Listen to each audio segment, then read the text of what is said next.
Good afternoon and welcome to part 2 of the Office of Public and Indian Housing Enterprise Income Verification System Training. We are going to continue where we left off from yesterday, going through the debts owed module, as well as going through the various EIV verification reports. This is the new hires report, the identity verification report, the immigration report, the deceased tenants report as well. And if you have questions as we conclude each segment, the live studio audience, if you step to the microphone, you can ask your question. For those of you that are viewing this training session via webcast, direct your inquiries in writing to PIH-RHIIP.TA@HUD.gov, PIH.RHIIP.TA@HUD.gov, and we'll be more than happy to answer those questions for you in writing. So let's get into our training materials, and if you're following along, we are on slide, I believe it's 182, the debts owed to PHAs and termination module. And this system is designed to allow housing authorities to input information regarding debts owed to a housing authority or adverse status as of the end of participation date.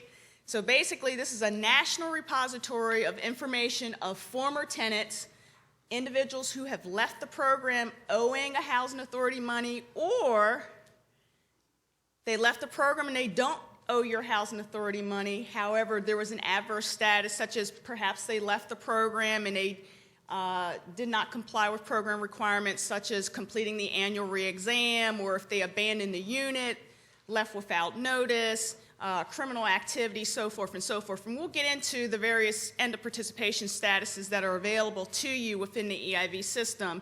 And the EIV system is importing the end of participation or EOP transactions from PIC on a daily basis, and that import of EOP information occurs every night. Only your current HUD form 50058s that are dated within the last 15 months are being imported into EIV. So if you have 58s that are older than that, we're not going to be importing that information into EIV. Please also note that this debts owed module was introduced in September of 2009, and so the 15-month mark going back from that point in time would have been June 2008. So if you have families that left the program prior to June 2008, you will not be able to enter any debt owed or adverse information for those particular families into the EIV system. Now, effective April 26, 2010, PHAs are now required to provide HUD with this information, i.e. the debts owed or the adverse status, and only housing authorities may enter the debts owed information. HUD does not have the ability to enter this information for you. So that is to ensure the integrity of the data that's being entered into the database. And the system is set up to only allow for a record to be modified 5 times. So if you've modified a record more than 5 times, actually the system will not allow you to do it. In fact, if you have a record that has been modified 5 times, the normal link that you would see to edit information will be grayed out. You will not be able to edit that record. So if a record is grayed out, that means it's reached the maximum capacity of that record being modified. Now, do keep in mind that the number of times a record can be modified can be changed by me, the EIV system administrator, if there's a need that arises. But right now we're set at 5 modifications, okay? And when we talk about debts owed to PHAs and terminations, most people focus on the word termination and think of the word termination as the housing authority actually physically evicting the family or doing something. And I want you to understand that termination does not necessarily mean that you physically evicted the family from the program. Termination refers to either the voluntary or involuntary separation or end of participation in the public housing or housing choice voucher program. And so the word termination, don't focus on that. Just understand that when a family leaves the program, you're focusing on whether or not that family left on good terms or bad terms. And the bottom line is, would you re-rent to this person? And if you would re-rent to that person, most likely that means there's nothing adverse to report about that family. Now, PHAs are required to enter the following information into the EIV system. Notice here we're looking at the amount owed, the adverse status as of the end of participation date, as well as if the family has filed bankruptcy, there's an indicator for you to select in order to identify that family has filed for bankruptcy. There's also a mechanism for you to indicate whether or not the family has entered into a repayment agreement, or if they have defaulted on a repayment agreement that they've entered into. And we also have a new module that also allows you to reflect whether or not you obtained a judgment against that family. So you're required to comply with the HUD requirements outlined in the EIV training materials, as well as any other HUD official guidance that's issued. And then also, we want to make sure that housing authorities are providing the HUD Form 52675 to current participants of the program, okay? And notice here, the second bullet indicates that all adult applicants and participants are required to sign that form one time and one time only. So this is not a form that you'll have the family signing every annual re-exam. It's not necessary to do that. If you have individuals that are turning 18 since the last annual or interim re-examination, you need to have those individuals sign the form and maintain those in the family file. You're also required to enter the applicable adverse information for all the families as of the end of participation date, whether they left the program voluntarily or involuntarily, and then maintain a signed copy or the form that you mailed to the last known address for the applicant. The last known address, if you've mailed the 52675 to a former tenant and you've just mailed it to the last known address on file, you're just going to keep that in the tenant file. Okay, and then actually the next bullet talks about what you're required to do. For former tenants, you're required to mail the form to the last known address if they had not signed the form previously. Now keep in mind the form came out in 2010, so all of your families that left the program prior to 2010, they wouldn't have received this form. And so if you're going to enter information about a family who's left the program, we ask that you mail to the last known address a copy of the form 52675 and keep a copy in your file and indicate on the signature line mailed to this address and put the date that you mailed it. And that way, at least you attempted to provide the former tenant with the fact that you are going to be reporting adverse information into the EIV system about that particular family. Okay? So it's pretty straightforward. And then also, in the event that a family asks for a copy of their debts owed to PHA and termination report, you're required to provide the individual a copy of that information. So if they say, hey, I would like a copy of what was reported in EIV, you would simply provide them with a copy. You go into EIV and enter the Social Security number of the former tenant and then print that report out for them and give it to them. Also, if you should happen to have a family that disputes the information that you have put into EIV about the debts owed or adverse EOP status, if they dispute that information, they must submit to you in writing their dispute of that information, and you must basically respond to that dispute by saying, okay, we've received your dispute, we've researched, however, your dispute is unfounded, here's the information. Or if you found that the disputed information is in fact erroneous, you're required to make any necessary corrections to that information. And if it was entered incorrectly altogether, then you're required to delete that information. And you have to notify the family the status of their dispute within 30 days of receiving the written dispute, okay? Now, the purpose of entering the information, as I mentioned earlier, is really to provide information to housing authorities so that they can make an informed decision. Remember we talked about yesterday, okay, the headache tenant that you have, we really don't want that to be the case for the next PHA. And so the notion is that if a family left the program and there were issues, hopefully those issues would not be replicated at the next housing authority. So the notion is that we're providing the PHA community with information that will allow for them to make an informed decision about whether or not they're going to provide assistance to the family. And keep in mind, the debts owed and adverse information is another mechanism to be used by housing authorities in the context of screening individuals. Remember, when you're screening for suitability for the participation in the program. This debts owed module is nothing more than a repository of adverse information that will basically make your decision making easier, hopefully, okay? So I've got a lot of feedback on the module thus far, and a lot of housing authorities have said, you know, I'm really glad that we have this module because I found somebody who was basically going from one housing authority to the next, and they were leaving on bad terms from one place to the next. And so, you know, they made a decision that, okay, we're not going to admit you into the program. Now, keep in mind, it is still your discretionary authority. There is no requirement that says you must deny assistance to a family because there's a debts owed or there's adverse information in there. That is strictly going to be up to you and in accordance with your PHA policy, and you have discretionary authority as to whether or not you would accept that family.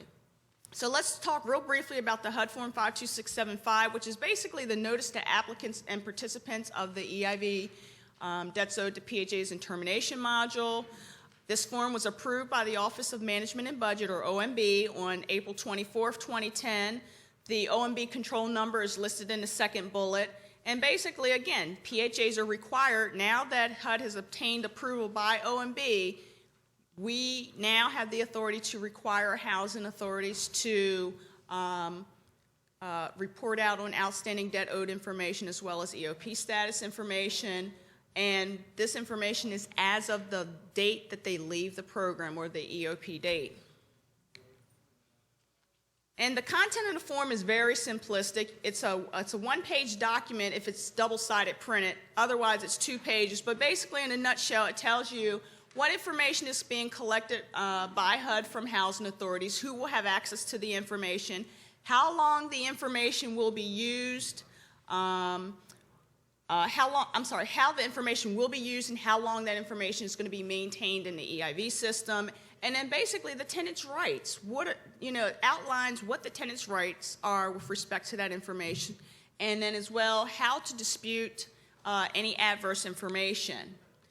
Applicants and tenants age 18 and over are required to sign the form. The form must be maintained in the family file for the duration of tenancy. And then for those families who have left the program, you must mail a copy of the form to the last known address of former tenants whose adverse information has been reported or will be reported into EIV. Now, if you're not going to report any information or adverse information about a family, there's no need to send the HUD Form 52675 to those former tenants who have left the program. So I just want to make sure you understand. You don't have to say, oh, well, let me get my list of EOP families and I'm going to send this form to everybody on the list. No, you're only going to send it to those family members for which you're going to report negative information about that particular family. And your families have the right to dispute that adverse information for a period of 3 years from the end of participation date. Does anybody know why we HUD chose 3 years as a time period for disputing information? It's tied, they're like, well, wait a minute, credit reporting only, if you dispute something on your credit report, you got to do it within 60 days. So why is HUD given 3 years? 3 years is the record retention policy. Okay, remember, you're keeping records for a period of 3 years from the EOP date. So we're saying with respect to the debts owed module that a family can dispute up until 3 years. You may have a family that leaves your program, you sent them that HUD form 52675, or they've signed it during the duration of their tenancy, and then they totally forget about it. And then guess what? A year and a half later, they go to apply for assistance at another program, and they're saying, I'm sorry, Miss Jones, you owe, Topeka, Kansas Housing Authority $565. So it's our policy not to admit anyone into the program who owes money. And they're saying, well, I don't owe $565. And so guess what? They're going to dispute that with the housing authority in Topeka. And so as long as they make that dispute within 3 years from the EOP date, then if there's erroneous information, then it can be corrected. Otherwise, if they don't dispute the information within 3 years, then the information is presumed to be correct. So let's talk about access to the debts owed, to PHAs and termination module. And I want to make sure that folks understand how to gain access to that information, because a lot of times what happens is folks think that they can automatically go into EIV and enter this debts owed information, and that's really not the case. And so basically, the Housing Authority Executive Director or the supervisor or designating official gets to decide who should be accessing the EIV system to enter this debts owed information. And so these individuals are then identified, and basically your current EIV users who have the occupancy role, you will automatically be able to search for a former tenant or view the debts owed to PHAs and termination report for your agency. However, with respect to entering information into EIV, you must have a specific EIV role assigned to your user ID. And so you'll notice on slide 205, HUD has created 2 roles, and one role is called the Program Administrator Public Housing. Program Administrator Voucher is the second role. This is the role that allows for you to enter, update, or delete information into EIV. So if you don't have either one of these roles assigned to your user ID, you will not be able to enter information into the database. So your Housing Authority User Administrator must electronically, within EIV's User Administration module, assign the role to that person's user ID, and that will generate a pending access request for the HUD EIV coordinator to approve the role. And remember, as we discussed yesterday about EIV access, your PHA designated user administrator has the ability to assign the roles to your user ID. However, the actual role approval is done by the EIV coordinator in your local HUD office. And also, do keep in mind that since you're requesting a change in your EIV access, you would have to submit an updated HUD Form 52676, which is the EIV Access Authorization Form, so that you could have written approval to have that role added to your access. Now, I just want to show you a screenshot here. Notice that Program Administrator Public Housing role is checked, and the status is approved. So here's a user in Florida that has that role added, which means that they can now enter, update, and delete debt owed information. So when that checked role is updated, you know, as we discussed yesterday, when your user administrator at the Housing Authority checks the checkbox and hits the update button, it will say pending. Once the HUD field office clicks on approved, then the status will show just like it is here, approved on the screen, okay? So now this is the responsibilities of someone who's assigned the program administrator role. We're asking that no later than 60 days from the end of participation date that your program administrator will either delete families from the master list of EOPs who do not owe a debt or have any adverse information at the time of the EOP, or enter debts owed and or termination information. Now, I'm going to share something with you that is not in writing, okay? And I will know if you've watched this webcast, because if you make a little boo-boo, there's a solution to it. So I'm keying you up for a little secret I'm going to share with you. So this is going to be like the little quiz to tell if you're paying attention. So get excited.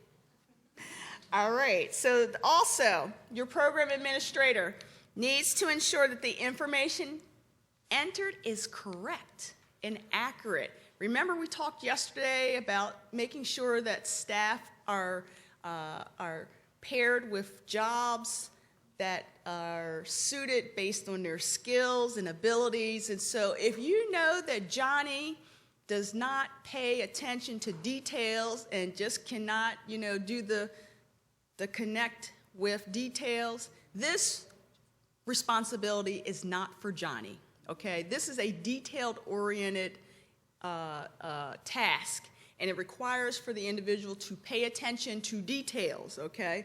So it's important that the information being entered into EIV is correct and it's accurate. Now, we all make mistakes, and I can tell you I'm a data entry queen, and sometimes, you know, I'm going and I make a boo-boo, but the good news is that boo-boos can be fixed, okay? So, you know, the program administrator has to be on point with entering that information. In the event that an error is made, the program administrator has to be prepared to make the necessary corrections upon notice of the error, and then confirm that that error has been fixed. So let's talk about how to enter update debts owed to PHAs and terminations. And I did receive an email message this morning from someone saying, I don't know how to enter the information into EIV on debts owed. And so my response was, tune in to today's training or view the training materials that show you exactly how to do this task. The task of entering debt owed information and adverse information is a very simplistic process. And so, again, your PHAs communities are required to enter the adverse information no later than 60 days from the EOP date, update any erroneous information in a timely manner that's entered into EIV. Now, do understand that during the May 2nd, 2011 webcast, I did mention, and it's in the training materials, that housing authorities must eliminate the backlog of pending EOP records by December 31st, 2011. So basically what that means is that by December 31st of 2011, you should either delete or enter adverse information for any EOP record that's in the system that originated during the period of June 2008 and April 2011. Okay, that's considered your backlog, and you'll know what your backlog is because those entries are in there based on the EOP date, and you can sort that record or download the listing of EOPs into Excel and see what records are old and which ones are current. And do be reminded, maintain the tenant file documentation for 3 years after the EOP date. As I mentioned earlier, EIV is copying the PIC data on a daily basis. Only EOP records from June 2008 and later are imported into the EIV system. I know as badly as you want to do this, you cannot report debt owed information for Leroy Jones that left your program back in 1952 who owes you $25,000, okay? You just cannot. They're like, Nicole, is there a way that I can just go in and just type in his information because I know he's going to show up somewhere else? Unfortunately, my friends, you cannot enter it. But as I tell you all, you just have to keep it moving, and understand that unless somebody has a kumbaya and holds hands with the higher power, most people, you can't teach an old dog new tricks. And so unless somebody's had the kumbaya, they're going to do the same thing over again. And guess what? That other housing authority will have the opportunity to report that information into the database, okay? So I know you want to do it, but you can't do it, okay? You cannot add any EOP records dated prior to June 2008 into EIV. I know some people, they're out there in there right now finagling with PIC, trying to get PIC to accept a record for an EOP from years ago. It's not going to work, so just stop trying to finagle with PIC, okay?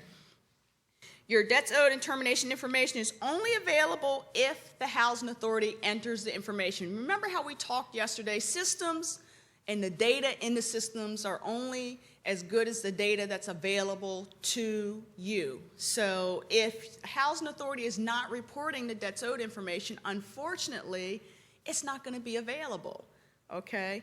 The good news is that your debts owed information can be entered one or two ways. And as you remember, when we first deployed this module, you could only enter it one way, and it was a very cumbersome way, which was by batch. We now have the luxury of doing it by SSN, and I'll be showing you how to do that momentarily. And then, if applicable, for every EOP record that has adverse information, you're going to enter the applicable information. If they owe you a debt, owe you money for whether they failed to pay rent, failed to pay retro rent, or failed to pay other charges, you're going to enter an amount greater than a penny but no more than $500,000. Does anybody have someone that owes more than $500,000? Not a one. Okay. The reason I put the system is designed to cap at $500,000 because I wanted to eliminate the possibility of data entry errors. Okay, so if somebody owes you more than $500,000, could somebody just pick up the phone and call me? I would love to see that case. But for the most part, no one should owe anything more than $500,000, okay? When you enter a dollar amount owed, you must, and the operative word is must, you must select a failure to pay EOP status, okay? That is the most popular question I get in the PIH-RHIIP or EIV help mailbox. The system won't let me add this record. It keeps saying you must enter a failure to pay status. Okay, newsflash.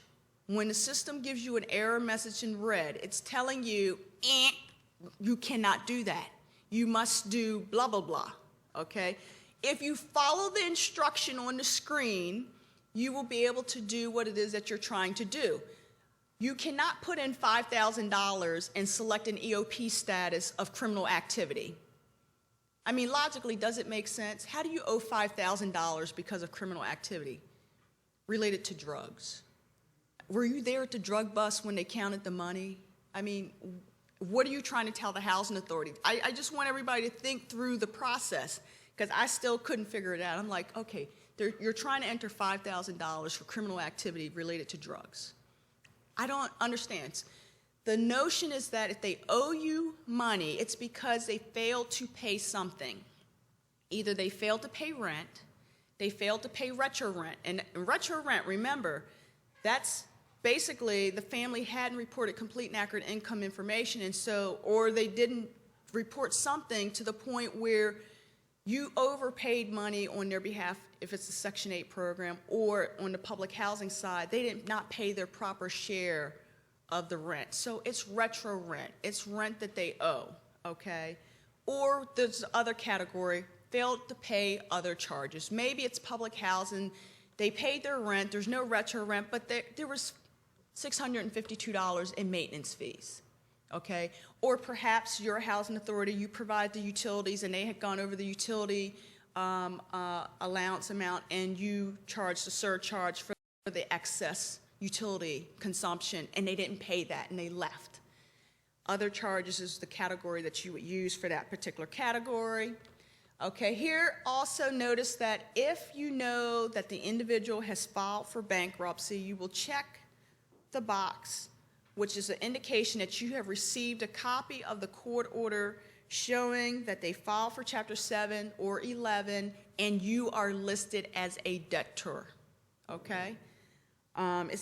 It's not necessary to check this box if they don't owe you money, okay? The whole point is just to alert the PHA community that they owed you money, but guess what? Remember, debts discharged under bankruptcy are not enforceable. You must, the minute that you're advised or receive documentation that a client has filed bankruptcy, you must discontinue all collection efforts in recovering that amount that's owed. And so a lot of people say, well, okay, does that mean that I shouldn't enter the debts owed information? No, you still have the right to report that they owed you this money that they left from the program, but the PHAs now know that this is an unenforceable debt to be collected. And so that's a red flag to the receiving housing authority, another housing authority who may be in the process of processing an application. And keep in mind, everybody files bankruptcy for different reasons. So remember, you have to take into consideration situations. So what if the person had failing health and had a lot of medical bills and they had no choice but to file bankruptcy? In that situation, as a program administrator, I could say, okay, you know what, this person filed bankruptcy due to something beyond their control. They got sick, they had a lot of medical bills, and so they really need our help with affordable rental housing. And so in instances like that, I could overlook the fact that they had a balance due and filed bankruptcy. But again, it's your call. The other thing you have the ability to check off is, again, the repayment agreements, default on repayment agreement, the judgment indicator, and then you always have to select an EOP status for the family. And you can select, you must select one, but you have the ability to select multiple EOP statuses, okay? And we talked about ensuring that the information is accurate and only modifying the records less than 5 times. If your tenant or former tenant is making payments on a balance due, do not modify the balance that was owed as of the EOP date, okay? So let's say hypothetically Mary owes you $5,000, and then subsequently you enter into a repayment agreement. She's paying $100 a month. We do not want you modifying the debt owed amount to $4,900 when she makes the first payment. Instead, what we want you to do is check the repayment agreement box. That is an indication to the following PHA that, okay, this person owed $5,000 as of the EOP date. However, they're on a repayment agreement, okay? If they default on a repayment agreement, then you're going to go back in and modify the record and check default on repayment agreement. That way, the PHA knows that they defaulted on the repayment agreement, okay? The system will not allow you to add debts owed amount to the database unless you have selected a failure to pay reason. So I want to make sure everybody's clear about that. And I'm going to show you in just a moment the various error messages that EIV will generate if you try to add something to the database that does not make sense, okay? The system also will not allow for you to add conflicting information to the database. Okay, and I kind of gave you an example earlier where you're trying to put in a dollar amount owed and then selecting criminal activity as an EOP status. If there's an EOP record from another PHAs for a family who has subsequently been admitted into the program, you don't have to worry about that because EIV is going to alert you to the fact that there is a debts owed record. And what I mean by that is, let's say today is October the 28th, 2011, and you're about to admit a family into the program, and you screen this family using the former tenant search and enter their social security number, and it comes back no record found or nothing reported. You admit them into the program because everything looks good. You go to do an annual re-exam 7 months later. If the PHA, the former PHA, subsequently entered information about a debt being owed or adverse information, on the EIV income report, there will be a warning message letting you know, warning, there is a debt owed adverse record for this family. That way you can go and actually look and see what it is and from which housing authority it originated from. Now here's the list of available EOP statuses to add to a particular record. And we talked about the first 3, failure to pay retroactive rent, and other charges. Then you have the EOP status of failure to complete annual re-exam, criminal activity for drugs, sex offender, or violent criminal activity. Then you have lease violations, unit abandoned or vacated with no notice, non-compliance with program requirements, failure to report income, family evicted, debt owed, paid in full. And that's a new EOP status.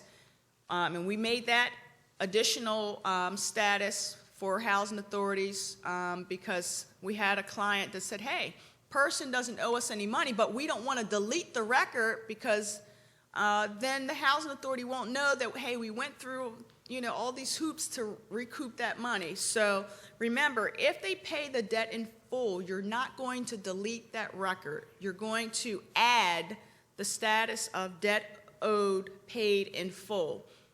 Now, I want to make clear that, there's a whole lot of reasons you could terminate a person from the program. However, we're not going to make this list very, very long, okay? So if you don't see your specific reason on this list, I'm going to tell you the one that's a catch-all category is either lease violations or non-compliance with program requirements. That's it in a nutshell. I'll be the first one to tell you, there are a lot of explanations, and a lot of you guys want to tell the whole long story about how, Peggy had the boyfriend living in the unit, and then there was a no dog policy, and she had 5 dogs and 4 cats and 3 guinea pigs, and then you had to contact hoarders buried alive, and they were on your site filming, and those are very interesting stories, but for the purposes of administering this program quickly, effectively, the next housing authority, they just need to know, look, non-compliance with program requirements. And guess what? If they want to hear the story about the hoarders buried alive, they'll call you because your name and number is on the Debts Owed report, okay? So, this module is KISS. Keep it sweet and simple. Keep it short and simple, okay? See how sweet that is? All right, here is an example on this screen here, the warning message that if a family is admitted into your program and another housing authority enters debt owed information for that particular family. And notice it says, warning, there is a debt owed termination record for this individual. Use the former tenant search feature to view the information. Remember our theory yesterday? And the concept is it works. Reading is fundamental. So if you can read the EIV income report, if you never ever run any of the verification reports or any of the standalone existing tenant search, former tenant search, the information is right here on the EIV income report. So there's no way you can miss it unless you just opt not to read it, okay? It's always there. Anytime you see red or you see a whole bunch of writing, if you're colorblind, you can't see red. If you see writing underneath a person's name, HUD is trying to tell you something, okay? There's some additional information for you so that you can make an informed decision about what you're going to do. Now, the question that's going to always come up on this is that what if I admit somebody into the program and I go to do the annual, now I find out that they owe another housing authority money. What do I do? Do I keep them or do I tell them they have to leave? What do we do? What would you do at your housing authority? You haven't crossed that bridge yet, right? Where's our investigator? Delphine? Yeah, Mr. Larry. What would your agency do if they found out that this person who was admitted into the program owes the Fairfax County Housing Authority $5,000, and they're a DC Housing Authority right now? They're already in the program. What you gonna do about it? Basically, what we do is notify general counsel, and they're not gonna kick it out. You're not, okay, so y'all gonna go contact general counsel. See, okay. So try and do a repayment agreement, and that's their right to do. Now, I'm gonna give you some suggestions as we go through this module on how to deal with this, because remember I said earlier, it's discretionary authority for the housing authority as what to do. Now, if you all are keeping up with the White House blog pages on improper payments, they want to make sure that improper payments don't occur in the first place. So that's why it's really, really important for you to timely enter the information into the debts owed module about someone owing money, or if there was an adverse, non-compliance with the program, because when you do it timely, then if it's a housing authority's policy to not admit a family into the program, you're going to actually prevent money going out the door on behalf of this family that is deemed ineligible in accordance with your PHA policy, okay? Now, of course, if it were my housing authority, I would do exactly what you said. Bob, you owe Fairfax County Housing Authority $5,000. You need to enter into a repayment agreement to repay that money. If you don't repay the money, or if you default on a repayment agreement with the Fairfax County Housing Authority, that is going to be grounds for termination from the program, okay? There are too many families out here that need our assistance and who are willing to comply with the program requirements. And again, you have to look at each situation on a case-by-case basis, because there are a lot of situations that are beyond the family's control, and so you don't want to inadvertently penalize a family for something that is not deliberate or intentional or malice or fraudulent. So I just want to make sure everybody is clear to taking into consideration the circumstances surrounding a particular case when a family shows up on the EIV income report as being non-compliant or owing money in the past. Okay? So how do you enter this information in the EIV? Very simple. To enter this adverse information, you can do it by the Social Security number, and you will simply click on the Buy SSN link from EIV's left navigation panel, which is located under the Enter Update Information subheader under the Debts Owed to PHAs and Termination module. And I'm going to show you that in screenshots, and then you're just going to simply enter the applicable information and then click on the Submit and OK button. And you're going to use the same procedures if you want to update information. So notice here, this is the left navigation panel in EIV. You'll simply click on the Buy SSN link. You will be prompted with a Debts Owed to PHAs and Termination notice page. Notice that the OMB control number and the date of expiration is listed on this page in EIV, which is an indication to you that as long as there is an active OMB number, you are required to enter this information into EIV. And it outlines the rules that I explained to you earlier, that you have to notify the individual that you are or have entered information into the Debts Owed module, and that any errors that have been made will be corrected, and so forth, and that the record can only be modified 5 times. And then here's your screen in which you would simply enter the 9-digit Social Security number, click on the Get Information link, and then here's your data entry screen to key in the adverse information. Notice that the only thing you key in is a dollar amount, if that's applicable. Everything else is a checkbox or a little menu for you to select the EOP status, at which time you will click on the Submit button to enter that information. And then if you follow me, we're on slide 227. And basically, when you click on the OK button to add that information to the Debts Owed module, the system is going to ask you, you have made a request to update information. Do you wish to continue? And if you say OK, then you will get a confirmation screen letting you know that that Social Security number was successfully updated. Okay? See how simple that is? Now, if you want to do multiple entries for families that are listed on your EOP listing, we call that by batch. And here you would simply click on the by batch link from EIV's left navigation panel, again, located on the left navigation panel, and you will simply click the Enter Information link to enter adverse information for each applicable household.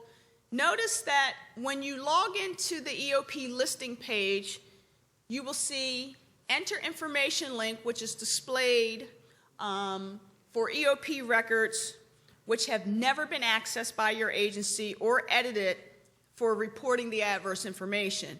If you see an edit link, that lets you know that that EOP record has information entered into it already, okay?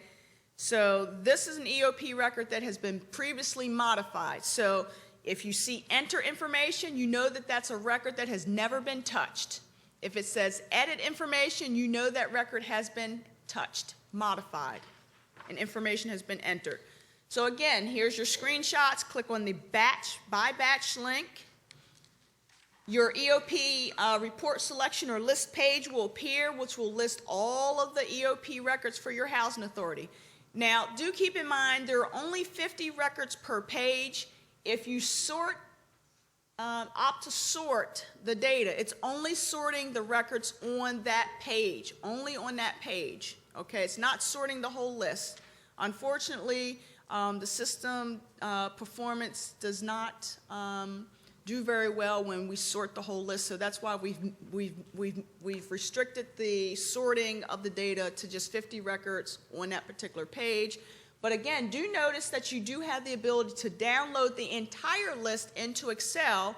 So if you want to, what most housing authorities I find are doing is downloading the master EOP listing into Excel and determining which records they need to delete and which ones they need to enter information.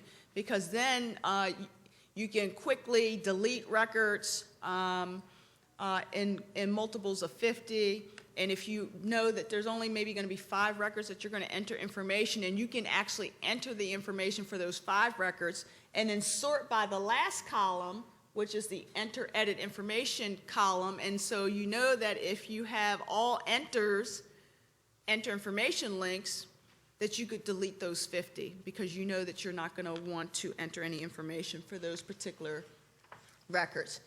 And of course, to edit a record, simply click on the edit information link. It's that simple. So you don't even really have to read the instructions or read this PowerPoint presentation. The system is kind of intuitive to the point where it's like, okay, what do you want to do? I want to enter information. You click on enter information. I want to edit information. You click on edit information. And it's that simple. And then again, once you click on the various or enter the various information and click on the OK button to add the information, again, in batch, you get the confirmation that you have successfully edited a record. Now, these next few screenshots are very clear, and I want you to pay close attention. Okay, the common error message that comes up is failure to pay reason. And it tells you you must select a failure to pay reason. If you attempt to add a debt owed record to the database and you have not selected at least one failure to pay reason, the system will give you this error message. The next common one is you must enter the debt owed amount. So if you try to add a record with a failure to pay EOP status and you haven't entered a dollar amount greater than 0, then the system will return this error message. So this ties back into what I said earlier. The system is not going to allow you to add data to the database that doesn't make sense. Okay, the next one, ender participation status is required. This will come up in the system if you try to add a debt owed amount or adverse information and you have not selected at least one EOP status. Okay, the next one deals with bankruptcy. If you try to click on the bankruptcy checkbox and try to add data to the database and you haven't entered a debt owed amount greater than 0, it'll tell you bankruptcy can only be checked when the debt owed is greater than 0. Okay? See how simple that is? Straightforward. Does anybody have any questions before we get into deletion of records? Yes, and do me a favor, if you could step to the microphone so I can hear you. Good morning. If I check criminal activity on the under participation status, does it have to be tied with an arrest or a conviction? No. And let me explain to you. If you read the regulations, criminal activity, and if you go back to, I think it was the one strike rule under the Clinton administration. The law was very clear. There wasn't a need for an actual conviction in order to actually do a termination from the program as a result of the criminal activity. So the notion is that, if there's some type of activity that presents, a situation that is not, conducive to the community or the environment, then you have the right within your discretion to terminate assistance. So you don't have to have a conviction in order to select the criminal activity.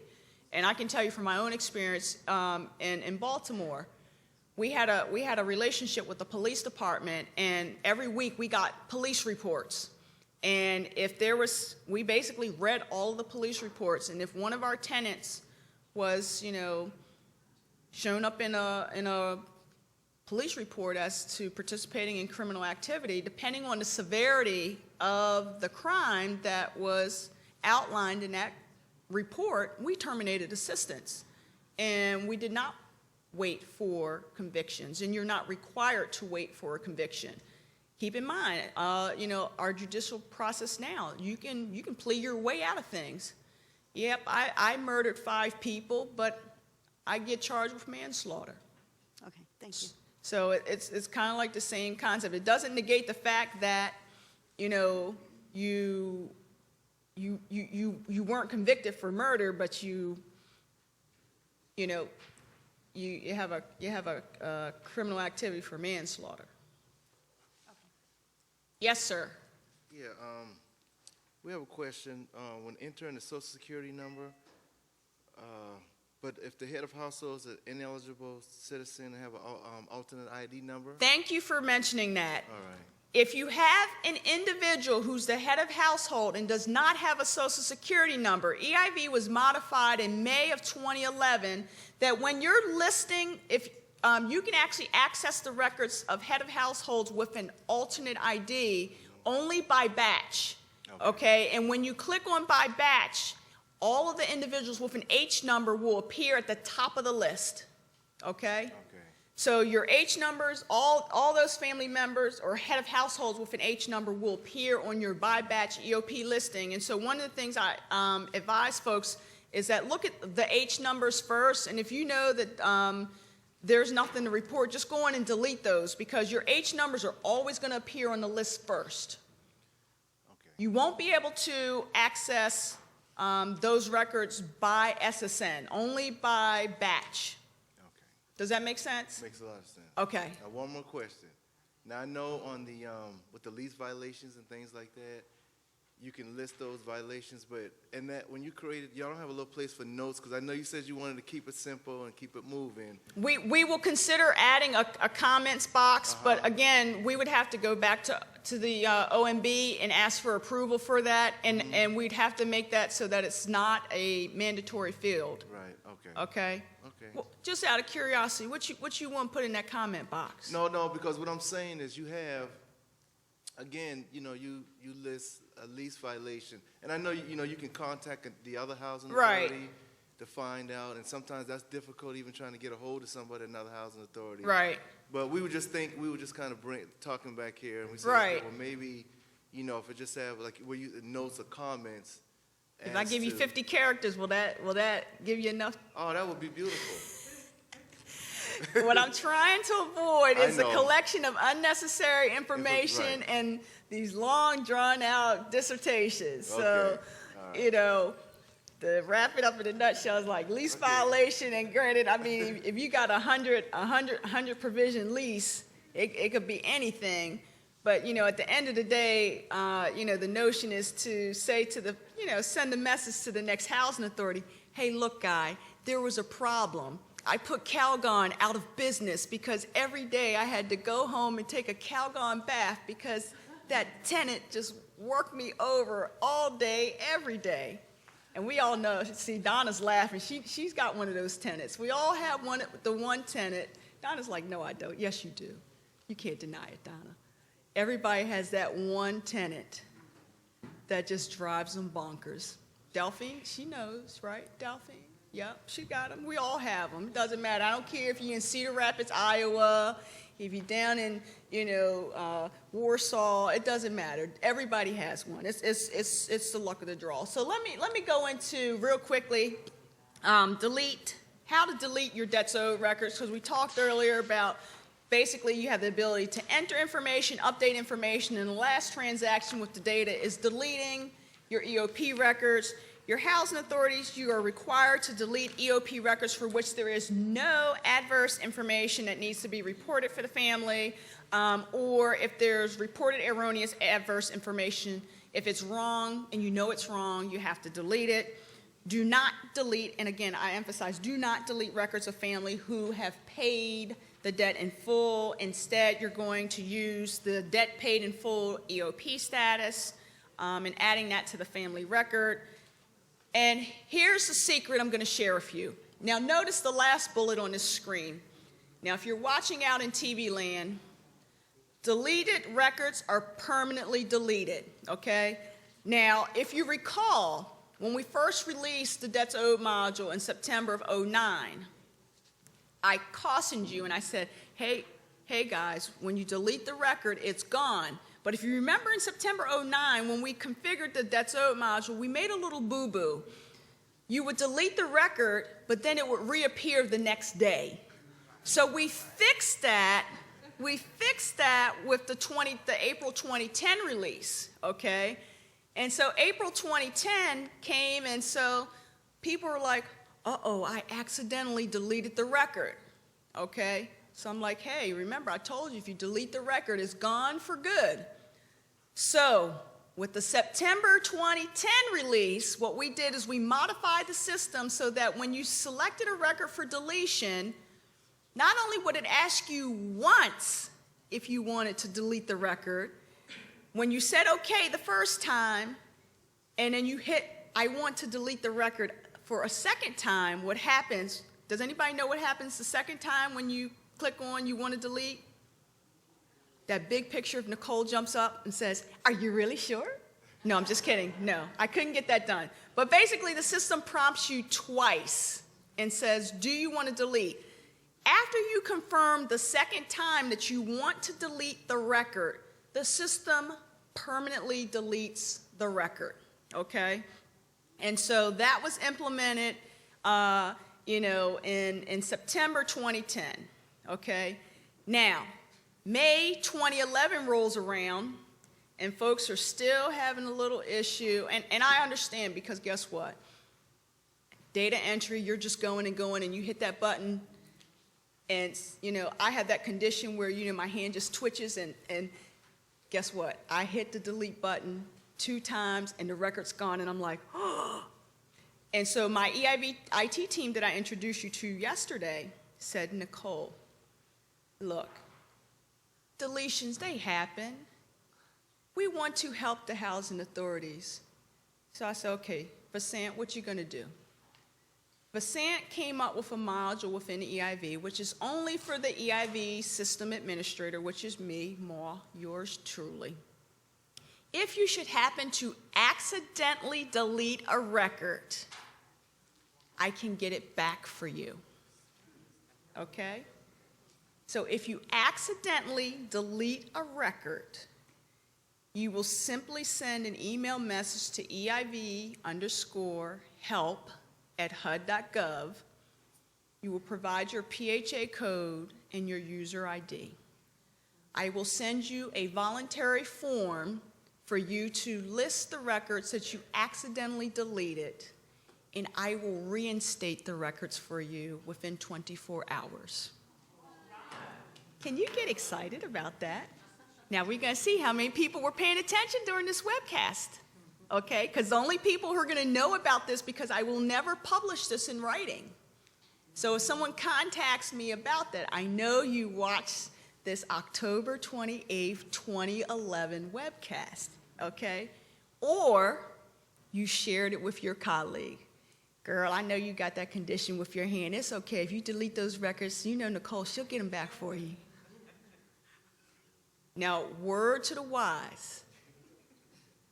If you delete 1,000 records and you contact me 999 times, you and I are going to be having a conversation, okay? Now, if it's medical, I can understand that, but I'm like, wait a minute. What did you get on your last performance evaluation? Didn't your supervisor tell you need to pay attention to details? Okay, all right. Now, of course, when you click on the little delete link, the system will prompt you twice to confirm your desire to delete the family record. EIV will always display a blank debt adverse record if you do not delete the EOP record, okay? And I'm going to show you what that looks like in a minute, because a lot of times housing authorities are saying, well, there's a record in here, but if you look at the record, everything is no, no, no, and there's nothing listed. That is an example of what I call a blank debts owed record. That means the housing authority hasn't entered anything, nor have they deleted the EOP record. So again, you're doing one or the following with your EOP records. Either you're deleting it because there's nothing adverse to report, or you're entering information for that particular family. So how do you delete the EOP record by SSN? Very simple. You're going to click on the By SSN link. You're going to enter the Social Security number. Now, notice there is a delete button. So when you hit that delete button, that's asking you, okay, do you want to delete this EOP record? And you're going to be prompted with that twice, okay? And to delete records by batch, which I love, is you're going to simply click on By Batch. Notice now that there's a checkbox, and it's similar to your email. If you have like Yahoo or Gmail or what have you, there's a little checkbox to the left of every EOP record, and basically you'll check within the checkbox to select that record for deletion, okay? When you check in that checkbox, the record will be highlighted in gold or yellow. And also notice, and you might not be able to see in the screenshot, but just below the table of the EOP records, it tells you how many families have been selected for deletion, and it lists the last names. If you were to select all 50 records in green, it would say all 50 families have been selected for deletion, okay? And then, of course, it's going to prompt you again to ask you if you want to delete those records and to press on the OK button to confirm your deletion. Now, moving into the use of the debts owed to PHAs and termination report. This report is really nothing more than a PHA-specific statistics report, which is going to have a top portion of the report identifying the general statistics for your housing authority. At the bottom of the report, it's going to list all the EOP families for which you have entered adverse information for, and it's going to provide details of those particular households. And then if you want to see the specifics for a particular household, you'll click the hyperlink associated with the household, and here's a screenshot of that. And notice that there's all the general information for those tenants at the bottom. Very simple. And this report, most people at the housing authority, when they click on this report, if you don't see this type of information on your report, that means you haven't entered any debts owed information. And I believe I have a screenshot to show you what that looks like. And, you know, for folks like Megan and Donna who are monitoring internally the performance of, you know, getting the job done, this is a report that you guys are going to be looking at. And if you're saying, well, wait a minute, we got 10,000 EOP records. How come we only have 2,000 records entered? What's the deal with the other 8,000? Are half of these going to be deleted, or is there some information to be entered? How come you guys haven't entered this information in there? Let's get on it. Chop, chop. See how this is useful, isn't it? Rhonda's going to love you when you get back to Seattle. Okay. Here is a sample of a housing authority who has not entered any debts owed. It'll say no record found. There's nothing to find because there's nothing entered.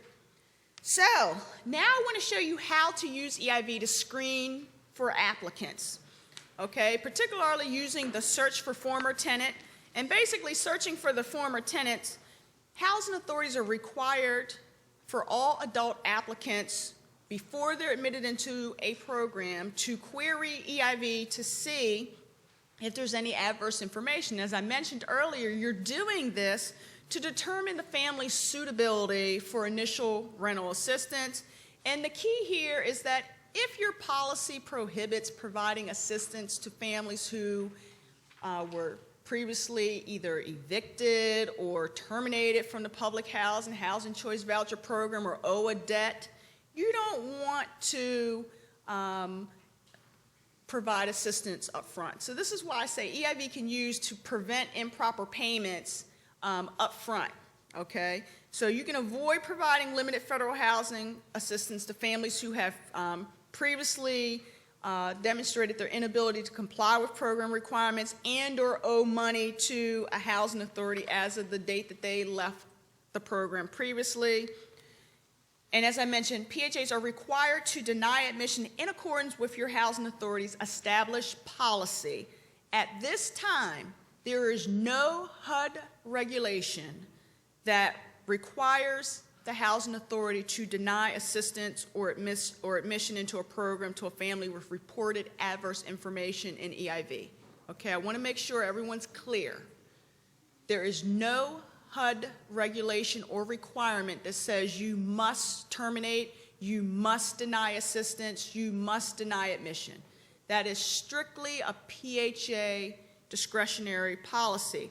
However, I want to remind folks that our debts owed module to PHAs within this HUD EIV system is very much consistent with the presidential memorandum that was issued in June 2010 entitled Enhancing Payment Accuracy Through a Do Not Pay List, which basically directs agencies to access available information in various databases to prevent improper payments before they occur, before they go out the door.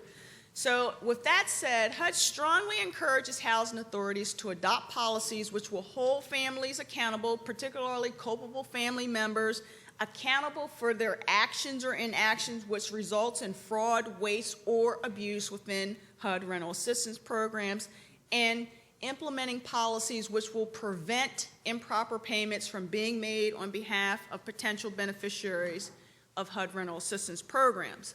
So how do you conduct a former tenant search? It's very simple, but keep in mind, as I discussed earlier about EIV roles, you must have a specific role to be able to do the actual former tenant search. And these are the three roles in which a user will have the ability to do this search. If you have the application processor role, the voucher or public housing PHA occupancy role, you will be able to conduct a former tenant search.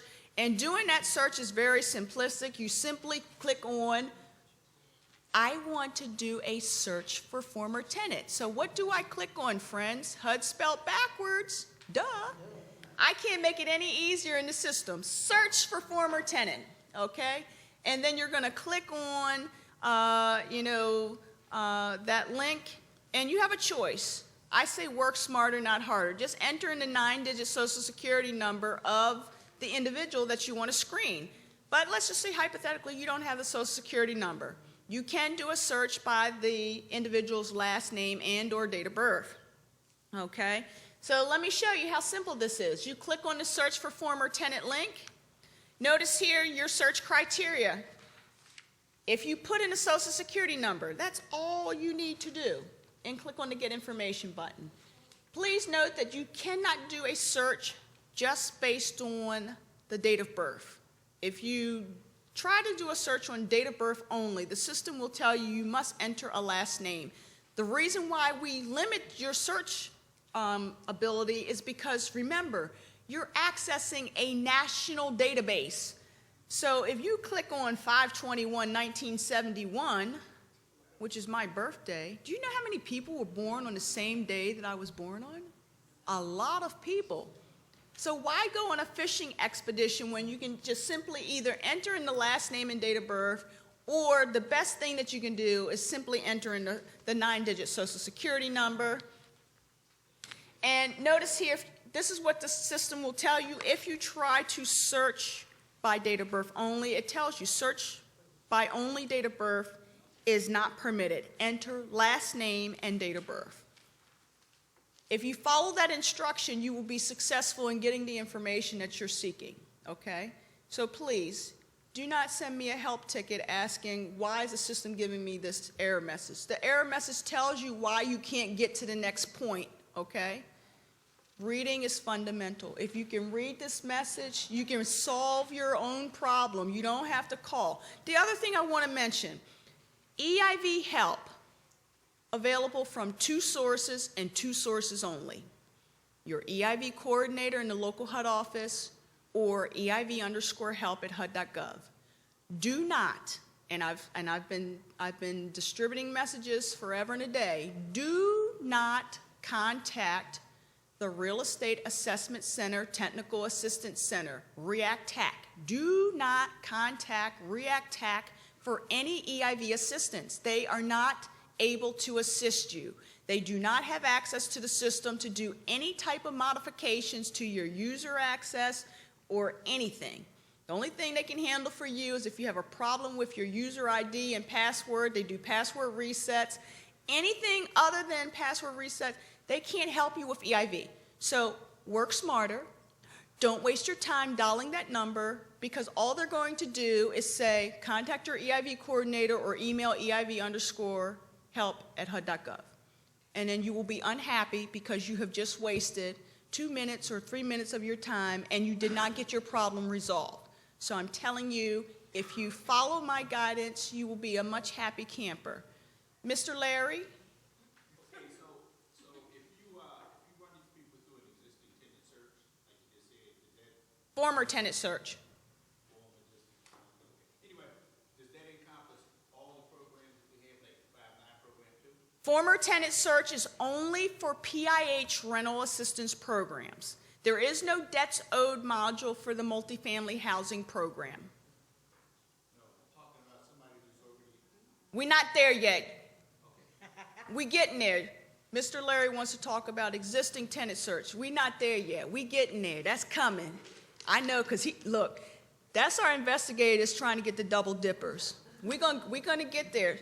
EIV is designed to identify potential situations which would result in improper payments, and that's why this training is so important, because EIV initially was designed to identify underreported income, but the system has been expanded to cover other arenas by analyzing data across HUD programs and within HUD programs to address these certain. But we're going to get there. I promise you we're going to get there. And we're going to go through it very crystal clear. So now when you do the search for the individual, search for former tenant to determine whether or not they owe a debt to another housing authority or have adverse information as a result of prior participation in a HUD rental assistance program, the system is going to give you either a negative result or a positive result. A negative result means that a PHA has not entered any adverse information or debts owed information. On the other hand, if there's a positive result, that means one or two things. The PHA has entered adverse information, or the PHA has not deleted the EOP record in accordance with the HUD guidelines, okay? Now, here's a sample. This is actually what you want to see happen when you screen an applicant for assistance. You want to, hopefully nothing will come up. Okay, so this is an example of negative results. There's no data found for this particular individual. On the other hand, here's a positive result. Notice here that this individual was previously assisted by the Columbus Metropolitan Housing Authority in Ohio, and they owe $5,025.50 because they failed to pay rent. They had lease violations. They had a failure to report income. However, notice they paid the debt in full. Even though they paid the debt in full, doesn't negate the fact that they had lease violations and they failed to report income. Okay? So again, information for you to make a decision as to whether or not that you want to assist this family who shows up on your doorstep applying for assistance. Notice the bottom portion of the report identifies the family composition as of the EOP date for this record, and then provides your standard language about the tenant's right to dispute and other important information for the family. The next record is a blank debt adverse record, which basically shows you, and this is what I was talking about earlier, if you see a record for a family and it says no, no, no, and there's zero debt owed, that means the PHA has not entered or deleted the record, okay? We're just waiting for the housing authority to make a choice. Either they're deleting it because there's nothing to report, or they're entering information. Required action based on a positive search result. So if you're interviewing a family and you go and do the former tenant search and determine that they owe this money but they paid it in full, first and foremost, you're going to provide the family with a copy of the debt owed to PHA and EOP report. For any unpaid debts, you will deny admission in accordance with your housing authority's policy, or you would do like Mr. Larry said. Hey, we require the family to repay the reporting housing authority the money and provide your agency with a receipt of payment, or enter into a repayment agreement and provide the agency with a copy of the repayment agreement. Then we will consider your application for admission into the program. For adverse terminations, again, you're going to deny admission in accordance with your PHA policy. HUD regulations do grant housing authorities discretionary authority to, deny assistance. So then, if your tenant or your applicant basically is having this debts owed information reported, they should contact the housing authority who has reported the information, because any disputes regarding the information must be handled with the housing authority that reported it. So I want to let you know right now, please, if you're processing applications, you're doing that whole interview process with the family, and you see this debt owed information, the dialogue about the content of that information and when it got put in there, I mean, you can tell them when it was put in there, but the actual, I don't owe that money and da-da-da-da, you have to send them back. They have to deal with the housing authority that reported that information, okay? You had a question. Yes, I know this may sound silly, but if you have like 3 adults in a household. Yes. And they had an EOP. Okay, say one of the other folks that wasn't the head of household went to apply for an apartment, their name came up on the waiting list. Would they be responsible for the debt that the whole family? And that's why I indicated earlier, you have to figure out who's the culpable member, okay? And, the system lists all the family members in and a part of the family composition as of the EOP date. So if you have like member number 2 or member number 3, when you screen, yes, when you put in their social security number, this debt owed record is going to come up.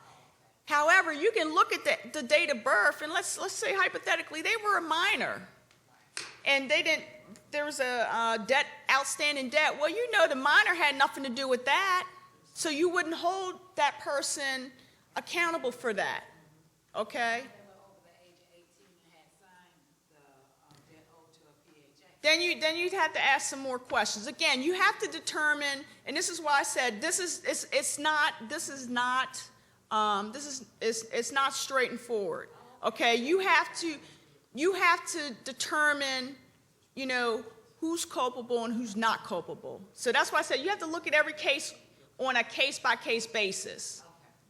Yes, ma'am. I was going to say, similar to the scenario that the young lady just gave, we had an incident again. Okay, wait a minute. I can't hear you. Can you come to this microphone? I'm sorry. I can't hear you, and I want to make sure everybody, so I can hear your question. I was just saying, similar to the Right here, honey. on the co-unit. Ed, don't shine the camera on her, okay? She's Please shy. don't, yeah. He's not going to shine it on you. The young lady just gave the scenario. We had an incident similar to that.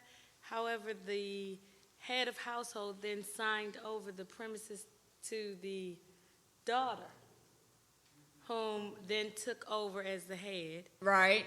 There was a balance owed. The daughter then entered into the repayment agreement. Okay, but wait a minute. Let's stop. Because the head of, technically there's no EOP there. Because are you saying that the head of household left and then the daughter became the head of household? She did. Okay, the EOP then- hasn't taken place yet because I didn't get to that one. But I was going to say what then happened.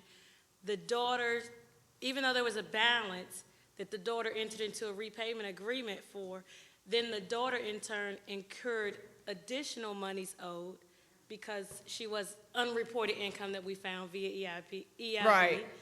And as a result was terminated or evicted, so then we can do the debts owed and everything can rightfully so be applied to the daughter, correct? Correct. Thank you. If you have a scenario where, you haven't changed of head of households, and remember, your debts owed information is going to be applicable for the family that is on the family composition on that EOP transaction.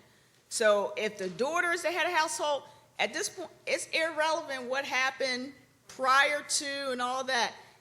As of the EOP status, it's that daughter and those folks. And if you have terminated assistance with this daughter who's now the head of household and there was unreported income, she is responsible. Okay?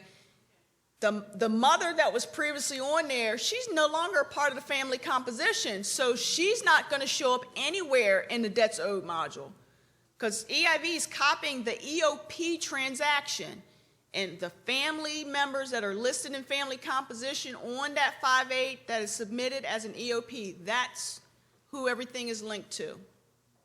Does that make sense? It does. The only sad part is that the mother came back and because she no longer had a balance, then applied for housing. Well, you know the story on the mama, so you look, we all know that there's okey doke in the game, okay? Some folks will jump ship and they're like, nope, I don't want to be a part of this household no more, and they know what's getting ready to pop off, and they roll out, and then poor daughter, she's inherited a mess. Hey, all I can say is be careful what you ask for because you just might get it. But if she shows up back at your housing authority, you already know what the story is. The sad part is that if she shows up at Eric Wood's place, he doesn't know what transpired over at your housing authority. You're in D.C., he's in Virginia. Eric, you don't know her from Adam. So unfortunately, Eric might be facing some okey doke in the near future. Y'all might want to exchange numbers so that y'all can chit-chat. Neighboring housing authorities, know your neighboring housing authorities, because sometimes folks will cross over the line, and if you are geographically placed where, folks can go from one place to the other, it happens. But this, short of having, the communications between all the PHAs, we have to rely on what you all put in the EIV, because that's if your client shows up in Seattle, Washington, Megan and her team are not going to know anything about this lady. So that's why I said, it's really important that when there's adverse information about a family, just go on and report it. And, again, this module is not designed to say, okay, anybody who's in there is not going to be able to be assisted in the near future or distant future. It's information so that housing authorities can make an informed decision, okay? And every housing authority is different. Every region is different. It all depends on what folks desire to do. And, everybody has to answer to somebody within their community. And if you're in a community where there's a very low tolerance of abuse and waste and fraud within affordable rental housing program, somebody who shows up on the doorstep with a not so pleasant track record most likely is not going to be assisted, because the mayor or the commissioner is going to say, look, I have a waiting list of 5,000 families, and I have to, make sure that limited resource goes to a family who doesn't have that history going along with them. Now, again, I told you, people can do the kumbaya and they can change. And, they say a leopard doesn't change its spots, but sometimes they do. So sometimes you may have to step over and say, you know what, I'm going to give you another chance. And that's reasonable. But only you can make that decision, okay? So we've talked about tenant dispute of the information. And we've talked about what to do in the event of adverse information. So, I mean, it's pretty straightforward what you're going to do. And again, it's going to be based on the discretionary authority of the housing authority. Now, Larry, we are at your favorite part of the training, okay? And we are now going to talk about screening of applicants using the existing tenant search feature. And the purpose of the existing tenant search feature, again, is to determine eligibility of applicants. We're trying to avoid families receiving duplicate assistance. We don't want to provide assistance to a family that's already housed in a covered HUD rental assistance programs. Also, there are some scenarios where you may have a child that is split between mom and dad, okay, joint custody, 50-50. But guess what? That child should only be counted once when it comes to providing the applicable dependent allowance and child care expenses, okay? Now, folks say, well, which household gets the deduction? Well, guess what? There's no HUD rule, but the common practice in the industry is wherever the school records are, okay? Or, you know, I don't know about you, but some people, they go by, okay, who claimed them on the tax return, okay? That's a call that you're going to have to make, but the bottom line is to make sure that that child is not showing up twice and receiving the dependent allowance and child care expense twice.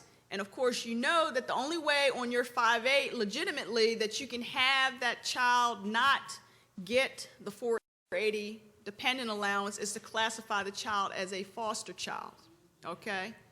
So that's how you do that on the 5/8. If the child is in two places and you know that they're not supposed to get the 480 under your 5/8, you classify them as a foster child so the system doesn't automatically generate the 480 deduction. So this is what you're required to do as far as the existing tenant search. You're required to conduct an existing tenant search for all household members. You'll provide the family with a copy of the existing tenant search results if they request it. You will require the family to provide documentation of move out from an assisted unit. Let's say hypothetically somebody's applying for assistance. They're in a multifamily house in 236 or 202, 811 or multifamily project-based Section 8 unit. You're going to require them to provide you with documentation that they are moving out of the unit in the very near future, or they have moved out, okay? Now, I do understand that some folks, you know, they're in a place and they cannot move out in one day. But remember, you've got to coordinate with your business partners to make sure that there's no overlapping 5/8s and 5/9s in the pick and track system, okay? So if they say they're moving out on the 15th, you can't have a new admission dated the 13th, okay, because it's going to get rejected, all right? So you got to coordinate to make sure that those 5/8s are not overlapping, because what the system is doing is looking for the occurrence of overlapping of occupancy, whether it's in the public housing choice voucher, PIH Section 8 programs, or multifamily housing programs, okay? If it's necessary, you contact the housing authority or the landlord or project owner to confirm and obtain documentation of the individual's current tenancy status, okay? Or copy of the 5/8 or the copy of the 5/9 of the move out. If you should happen to come across an occurrence of duplicate assistance, you're required to deny assistance or approve assistance contingent upon move out from currently occupied assisted unit. At no time may a family receive duplicate assistance. So to conduct an existing tenant search, again, you have to have the specific role within EIV, and that's your application processor role or the voucher or public housing role. And you will, again, clicking on the existing tenant search link on the left navigation panel, entering in the 9-digit social security number and clicking get information.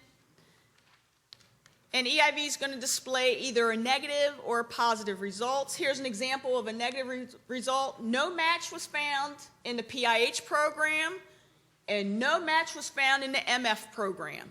Now, I've asked them to add an H to that because that's just not a great acronym there, MF. It should be MFH, Multi-Family Housing Programs. Okay? But that's what it says right now. On the flip side, positive existing tenant search results. Again, notice at the bottom of the page in red, alert. This individual may be currently assisted. Here's an indication that there is a record that this family, and notice here, this is a new admission record under the Jacksonville Housing Authority in Florida. And the effective date of the 5/8 was 10/25/2010 into the public housing program. So if somebody shows up at your doorstep, Larry, applying for assistance, the key here is to ask them, hey, you know, are you moving out of this public housing unit in Florida? You relocating to DC? When are you planning on, you know, leaving? But that, you know, that's for the staff that's, you know, processing the applications to find out. Now, hopefully, this person won't be admitted into your program until confirmation is made that, in fact, they are leaving Jacksonville, Florida, and hopefully this is not going to be an occurrence where they're trying to have a summer home and a winter home, one home in DC and one home in Florida. So if this family is subsequently admitted into the DC Housing Authority program, hopefully what will happen is that they will move out of Jacksonville. So I'm assuming that what would happen, Larry, if they didn't move out of Jacksonville, this would show up on your hit list. Right, except our intake people, they don't run an existing tenant search. Your intake people don't run this? They need to run it. They're required to run it. I have about 50 cases where I got people that come over from one program to another. Correct. And some of them are there for a few years before they finish. So what Larry is saying is that unfortunately the intake folks are not running the existing tenant search. So basically these folks end up being housed, and then they're being housed in two places for an extended period of time. And so now Larry is busy trying to resolve this issue. And I told you yesterday, Larry, if your intake people do what they're supposed to do, you are going to be out of a job, my friend. Because the bottom line is, if you do this before they're admitted into the program, there won't be any need for investigations, okay?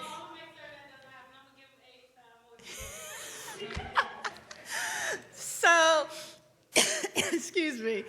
So Larry's example is really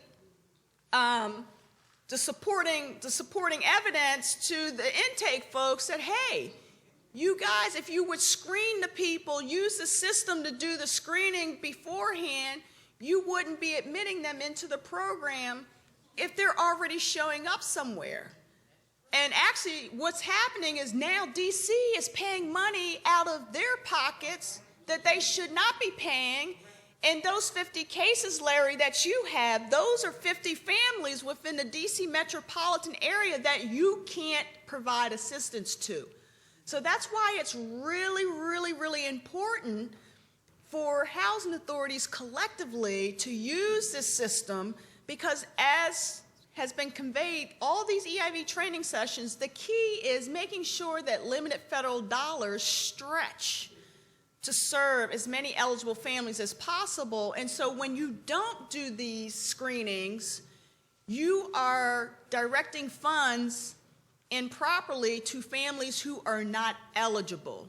And so everybody knows one person personally that is in need of affordable housing. And with our economy the way it is now, affordable housing is very scarce. You have record rates of unemployment. And I'm not talking about unemployment where somebody's out of a job for a couple of months. We have people that are out of jobs for years, and they're living off of unemployment or, family contributions to help them make it through, and, part-time employment. And these are the very families that are in need of affordable rental housing. And so when you don't do this screening, that family that's in need can't get the assistance. So that's why it's really, really important to do that. And I appreciate Larry sharing that example with us, because the bottom line is, if you do the screening up front, I'm sorry, Larry, it's not going to be any need for investigations. So that's why I'm glad you're at this training, because we can train you on other components of EIV so that you can expand your skill set and make yourself marketable in other positions that might become available in the DC Housing Authority. Amen on that one. You can never get enough knowledge, okay? Knowledge, power, skill sets make you marketable. So guess what? If one area goes down, you got the skills for another position if you want to stay with the Housing Authority. Isn't that a beautiful thing? All right. So now, look, let me show you how to screen your current tenants, because now Larry's got a situation now. He got tenants in the DC Housing Authority that are in multiple programs.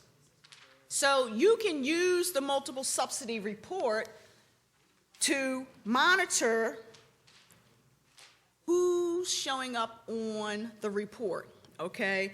And HUD requires housing authorities to monitor the multiple subsidy report on a quarterly basis to identify all household members who may be showing up. And if it's necessary, it may be the need to update family composition, because oftentimes you have family members who may leave a unit and they have gone off to school, or they've gone off and got their own place, that's not subsidized or subsidized. But the bottom line is that if it's applicable, you need to terminate the occurrence of duplicate assistance or require the family member to immediately terminate their participation in other rental assistance programs. So, Larry, have you had a case where you say, okay, look, you're in DC and you're over here at Eric Wood's place. Go on and, leave Eric, and we'll let you stay here. Can your tenants that are being assisted in two places opt to leave the other housing authorities program and stay in your program? No, okay, basically what we do is by the time we get them, they've already been to our program and they've been in our program for a couple of years. So what we do basically is, I try to get them terminated from our program and tell them they can stay in the other program. Oh, so you're not worried about Eric. You're like, look, you got to get out my program. Bye-bye. Okay, I got you. I got you. A man after my heart. When I was in Baltimore, I'm like, look, you can stay over there with Eric, not a problem. All I know is I'm getting my public housing unit back from you. Here's your 30-day notice to vacate. Hasta la vista. Okay, so if applicable, terminate the duplicate assistance, because we have no control over what the tenant's going to do on the other side of the fence. So the easiest thing, like Larry said, is, okay, you just say bye-bye, and, they can stay over there. And hopefully, they better be hoping and praying that Eric isn't on his P's and Q's, and Eric found out at the same time that Larry found out they were double dipping, because then they just say, okay, be ready to leave the program altogether. All righty, so here's the other thing we need for you to do when you come across these occurrences of multiple assistance. We need for you to maintain documentation of the resolution of the duplicate subsidy issue. So if in fact you determine, okay, they're in two programs, Larry says, hey, we just go on and we terminate. So you're basically going to document your termination process and keep it moving, Kim. Very simple. But let's say hypothetically there's a false positive and really they're not double dipping into both programs. Eric gives you a copy of his updated 5.8 EOP, or the tenant gives you a copy of the vacate notice and the record showing that she turned in the keys to that former unit. You want to make sure that you have documentation of the outcome of that identified duplicate assistance. Because the bottom line is either you've terminated or the administrative error that resulted in the occurrence of an appearance of duplicate assistance has been addressed, okay? So very simple. One thing I want to mention and share with you is that the HUD's Office of Inspector General, or OIG, issued audit report number 2011-KC003 on September 26, and that report was entitled, HUD's Office of PIH did not ensure that housing authorities resolved items on the EIV multiple subsidy report in a reasonable amount of time. And so what OIG found is that housing authorities did not properly identify and eliminate, and the operative word is eliminate, improper payments made on behalf of tenants occupying 2 or more HUD-assisted units. So based on that finding, OIG recommended that HUD notify housing authorities of, 1, the possible imposition of sanctions on housing authorities, and, you know, really what they're saying is housing authorities have to basically follow up on those occurrences of the multiple assistance hits. They call them hits on the report, okay?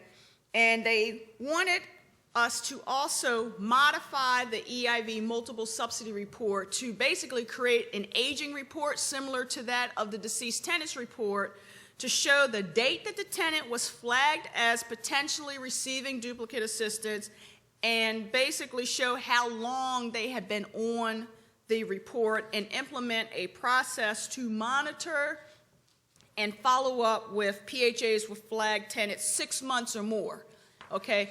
OIG used a threshold of 6 months. We've traditionally required you to monitor the report on a quarterly basis. So basically, you know, OIG is happy if you resolve the issue within 6 months. Anything over 6 months, OIG considers that to be egregious, okay? So starting in January 2012, we are going to be, and I say we, my improper payments assessment team is going to begin monitoring the multiple subsidy report and reaching out to housing authorities to make sure that you have done the corrective action or you're in the process of implementing the corrective action to address those types of issues. So how do you generate the multiple subsidy report? Very simplistic. Again, if you have the application processor or the voucher public housing PHA occupancy roll, you have the multiple subsidy report link on the EIV left navigation panel, which you will click on to access the report. Notice here that your housing authority code will be pre-populated in the participant code section. You have the ability to search by all household members, and that's what I encourage you to do. However, you do have the ability to search by only adult household members or only household members under the age of 18. And you would simply click on the Get Report, and what the system is doing, it's querying all the data that's been compiled for both multifamily housing programs, data in the track system, and data in the PIH-PIC system. And when you click on the Get Report button, EIV is searching across the PIH and multifamily housing programs, and then EIV will display for you a summary and detailed results. And this is what the top portion of the report summary looks like. Now here at Florida 001, there was 10 household members potentially receiving multiple subsidies, and this is only adult household members. The bottom portion of the report shows you your summary report information, and basically it just has the mass social security number, the head of household name, and the date of birth, and the number of subsidies that is associated with this particular family. And then when you click on the Detailed Reports tab, there's where you get the details to show where the person is showing up. And so in this particular instance, the family is, there's a new admission voucher program under the Jacksonville Housing Authority. And then notice at the bottom, they also are at Riverside Apartments under the multifamily housing program. This is their rent supplement. Now, do keep in mind that it is possible for an individual to use their housing choice voucher at a multifamily housing property. So as long as the two addresses are the same, you know that that's a false positive. And I'm going to show you some examples of false positives in just a second. But the system also, like I said, if you never ever run the multiple subsidy report, you will know whether or not an individual is potentially receiving multiple assistance, because on the income report, there will be a warning message, okay? Also, there'll be an indication on the summary report page. Notice here there's a red star next to the individual, which means that this member may be receiving multiple subsidies. See the multiple subsidy tenant reports for details. Notice on the next screenshot, on the income report of a household, if an individual is showing up in two places, again, red asterisk and that same error message letting you know that this individual may be receiving multiple assistance. Then again, on the certification page, there's an indication this member may be receiving multiple assistance. So there's 3 occurrences outside of the multiple subsidy report in which you are being flagged, hey, attention, attention, there may be an issue here, okay? So if you do not like to communicate, you don't like to talk, you may want to consider another job within the housing authority, because EIV is going to give you something to talk about with the family anytime you have a red indication on that EIV report, okay? Now, here's some reasons for false positives, and I want to prepare our folks that are watching this training remotely. We are going to be breaking here in Washington, D.C. in 10 minutes to take a 15-minute break. So I want to get people ready. If they know they're going to have to make phone calls and follow up with the boss while they're, watching this training session or what have you, you're going to have a 15-minute break in about 10 minutes. But reason for false positives is that you may have a PHA or owner management agent who has not updated the family composition on the form 50058 or 59 of family members who have moved out of the unit. So if it's not uncommon for you to see a household member showing up as the household member in one unit and a head of household in another unit, okay? So that's a common occurrence where somebody has moved out, and you know how it goes. Look, Megan, you have, not Megan Prophet, but look, Megan, you got to go and get your own place. You can't live in my house anymore. If you don't want to live by my rules, you need to go somewhere else. And so that newly turned 18-year-old, 19-year-old, they say, okay, mama, I'm going to get my own place. And they go and they get their own place. However, housing authority or the property owner forgot to update the 58 or 59 to remove that individual from the family composition. And I mentioned this other one earlier. Family is using a voucher at an eligible project-based Section 8 or other multifamily housing property. So it's not uncommon for there to be false positives for former multifamily housing program participants. And we are aware that the move-outs form 50059s are not being provided to EIV. So like my good friend Lisa Dove out there at MISTA in Detroit, we are aware of this, and we are working with the multifamily housing because I know MISTA, they have a lot of folks that use the, they move out of programs, and a lot of them are, coming into the housing choice voucher or the public housing program, and they're moving out of project-based Section 8 multifamily housing properties, and unfortunately, because those move-outs are not being provided to EIV, they don't see them. So we're working closely with the Multifamily Housing Program Office here in Washington to modify the process by which TRACS will provide the EIV team with those move-outs to minimize the occurrence of false positives on the multifamily housing side. So that is going to be resolved in the near future. And then again, here's an example of a false positive in which you have an individual who was an other adult, a part of another household. They moved out, they got their own place, they're the head of household of their own place. The second one deals with false positive number 2, where they're using their voucher within a project-based Section 8. Notice that the address is the same, okay? Now keep in mind, in instances where you know, we try to have the system not count records where the address appears very similar, but it's hard to do that because if you list the address as 451 7th Street, apartment 2 on one record, and then list it as apartment 2, 451 7th Street, you know, the system is saying those are two different addresses, but by eyesight, we know that that's the same address. And that's why I'm saying a lot of times there's just things that you cannot program a computer to do, and it does entail human intervention in doing the analysis of the information. So what I want to do is I want to break early. It's 5 minutes to 3. We're going to take a 15-minute break. We're going to come back at about 3:15, and then we're going to get into the new hires report.